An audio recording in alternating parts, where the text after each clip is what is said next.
Halo semuanya, perkenalkan saya Ibnu Bayu Ardiansyah dengan NIM 142240329 kelas EAJ mata kuliah data analitik yang diampu oleh Bapak Santio Nugroho.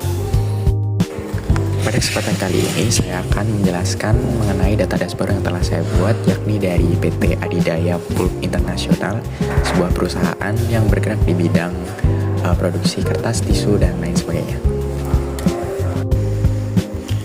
Dalam persaingan bisnis yang semakin kompetitif, perusahaan tidak hanya dituntut untuk meningkatkan penjualan, tetapi juga memastikan setiap penjualan mampu menghasilkan profit yang optimal. Oleh karena itu, analisis ini dilakukan untuk melihat performa bisnis perusahaan berdasarkan produk, segmen pelanggan, negara, profitabilitas perusahaan, khususnya melalui indikator GPM atau Gross Profit Margin. Berdasarkan dashboard yang ditampilkan perusahaan, PT Adidaya Pulp International mencatat performa penjualan yang cukup baik dengan total sales sekitar 118 juta, net revenue sekitar 130 juta, serta profit mencapai hampir 17 juta, serta total unit sales yang terjual sekitar 1,13 juta unit. Nah, data ini dianalisis berdasarkan produk, negara, segmen pelanggan, dan juga performa bulanan. Secara umum, perusahaan menunjukkan kondisi yang profitable dengan rata-rata gross profit margin atau rasio GPM sebesar 25%. Artinya, dari setiap 100 rupiah penjualan, perusahaan mampu menghasilkan sebanyak 25 rupiah laba kotor. Nilai ini menunjukkan bahwa bisnis sudah memiliki tingkat profitabilitas yang cukup baik. Namun, setelah dianalisis lebih dalam, terdapat beberapa temuan yang penting.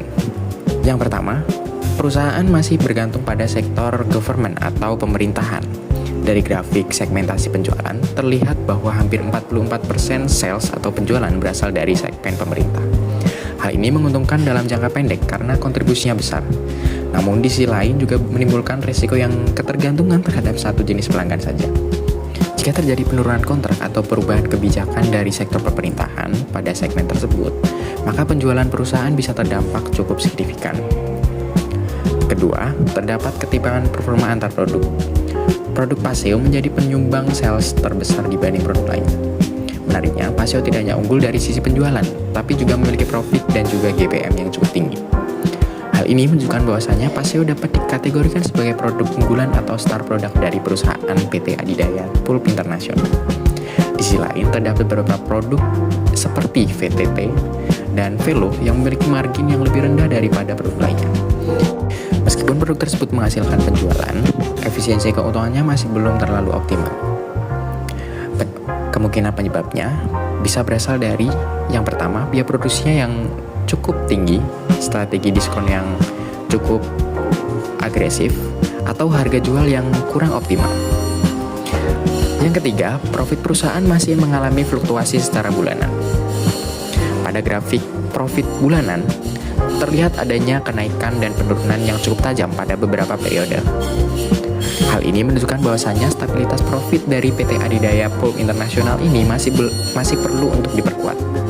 Kondisi tersebut dapat dipengaruhi oleh yang pertama, pola musiman, lalu perubahan permintaan pasar, maupun biaya operasional yang dapat berubah-ubah. Lalu saya akan menjelaskan mengenai topik yang sangat penting, yakni GPM atau Gross Profit Margin. Jika dilihat lebih detail, Gross Profit Margin menjadi indikator yang sangat penting dalam analisis ini. Hal tersebut dikarenakan penjualan yang tinggi belum tentu menghasilkan keuntungan yang optimal. Sebagai contoh, produk lini Karetera memiliki GPM yang tertinggi sekitar 26,8%. Meskipun total salesnya masih kalah dari produk Paseo. Hal ini menunjukkan bahwasanya Karetera memiliki efisiensi laba yang sangat baik. Sedangkan produk dengan margin lebih rendah perlu mendapat perhatian khusus karena dapat mengurangi profitabilitas perusahaan secara keseluruhan.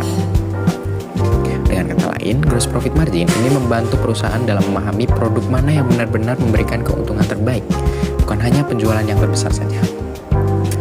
Berdasarkan hasil analisis ini, terdapat beberapa rekomendasi yang dapat dipertimbangkan oleh perusahaan.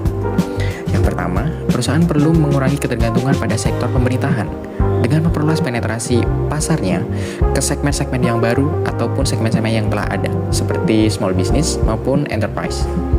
Kedua, produk unggulan seperti Paseo perlu terus untuk diperkuat melalui strategi pemasaran dan juga distribusi, karena terbukti memberikan kontribusi besar terhadap sales dan juga profit perusahaan PT Adidaya Pulp International.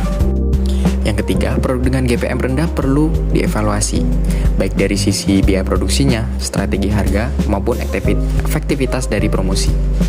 Dan yang terakhir, perusahaan perlu melakukan monitoring profit bulanan secara lebih konsisten agar fluktuasi profit dapat dikendalikan dengan baik oleh PT Adidaya Pulp International. Kesimpulannya, secara umum perusahaan sudah menunjukkan performa bisnis yang baik dan profitable.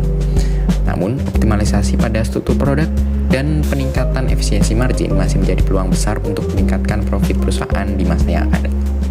Sekian dari saya. Terima kasih.